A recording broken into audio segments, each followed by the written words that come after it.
67,000.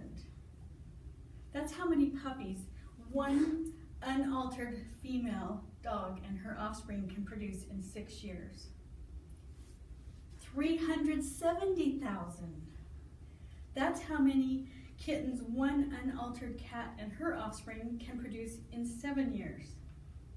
Those numbers provided by PETA are staggering. You might think that can't possibly be correct. Well, I'm Laura Johnson, and I'm going to show you how they absolutely can be true. I have always loved animals, especially dogs, and I actively participate in Dog Rescue Group.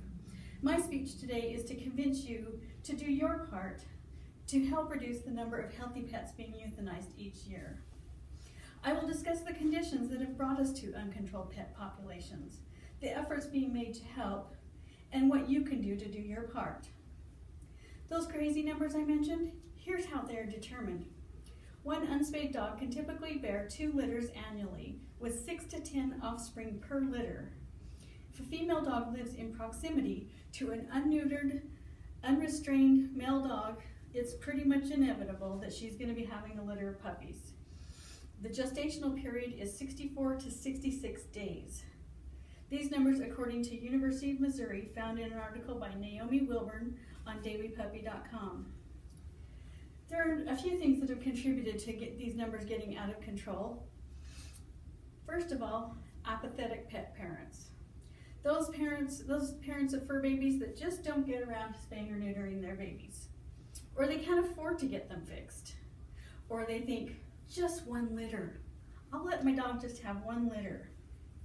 Then you have the backyard breeders, who coincidentally may have started out as one of those just 1 litter people who sold the puppies and decided to make a business out of it. They now breed to sell without any regard to considering how many homeless pets are in shelters already, especially pit bulls. There are so many pit bulls in shelters. Why would a pet parent breed a pit bull to get more pit bull puppies? That's absolutely crazy. Then you have puppy mills. As defined by Canada's National Companion Animal Coalition, a puppy mill is a high-volume, substandard breeding operation which sells purebred or mixed breed dogs.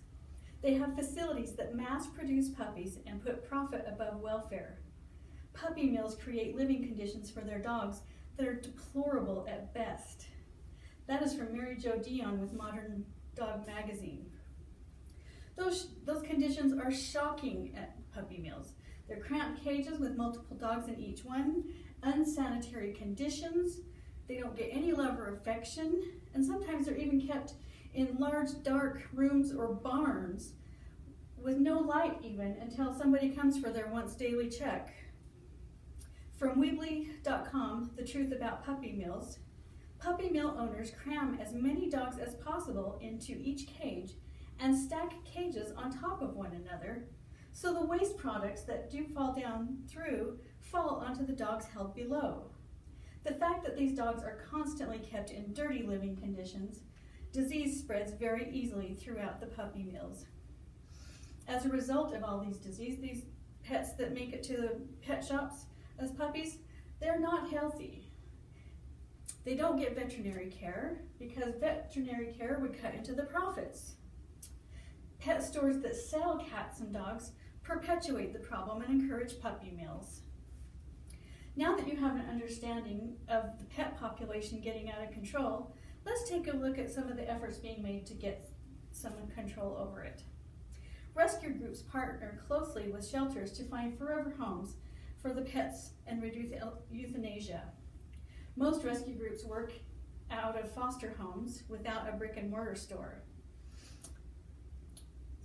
They even have Saturday adoption events in those pet stores because these are rescue dogs, not puppy mill dogs. And some states have even adopted laws now that the only animals that can be sold in a pet store are rescue dogs, which I think that is great news. The dogs and cats that are adopted out, they are spayed and neutered prior to their adoption. They receive any medical care that they need. And the goal of this partnership is to create no-kill shelters so that the only animals being put down are the very, very sick ones or perhaps extremely aggressive ones. Now that you're aware of some of the important efforts being made with these shelter rescue group partnerships, let's look at what you can do to do your part to control the pet population. Spay and neuter your pets. They will have better health. According to Michelle Welton with YourPurebredPuppy.com, your pet will live longer, have less risk of developing cancer, and there's less inconvenience of being diligent during that heat cycle. Also, when looking for a pet, adopt. If you can't adopt, foster. If you can't foster, volunteer. If you can't volunteer, donate. And if you can't donate, then please do your best to help educate others. In conclusion, because of apathetic pet parents failing to spay or neuter their pets, and because of puppy mills acting in inhumane ways to mass produce puppies just to make profits, the pet population has gotten way out of control. The rescue groups and shelters do their best to partner up and network these pets living in shelters to find them forever homes. You can do your part by being a responsible pet parent, by spaying and neutering your pet, by donating your time or money, and educating those around you. Thank you so much for your time today.